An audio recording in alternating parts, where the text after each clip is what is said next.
Look! Trahedya sa dagat sa Negros.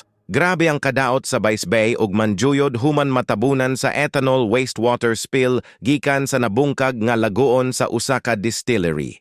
Nangamatay ang mga isda, naapektuhan ang panginabuhian sa mga mangingisda, ug na kompromiso ang kinaiyahan nga dugay nang nagtabang sa ilang komunidad.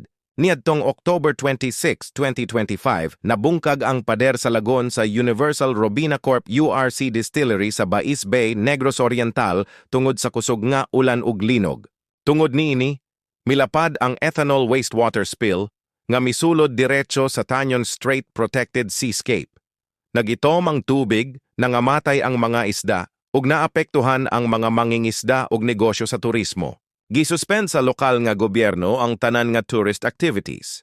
Lakip na ang dolphin watching ug manjuyod sandbar tours. Samtang gipahunong sa mga autoridad ang operasyon sa planta, karon nanawagan ng mga residente panubago ng kumpanya ug tabangan sa gobyerno ang mga biktima. Ayaw lang tanaw, lihok pud.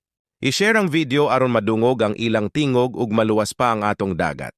Dili lang kini kasinatian sa Vice, kabahin kini sa atong tanan. I-share aron madungog ang ilang tingog ug maluwas pa ang dagat.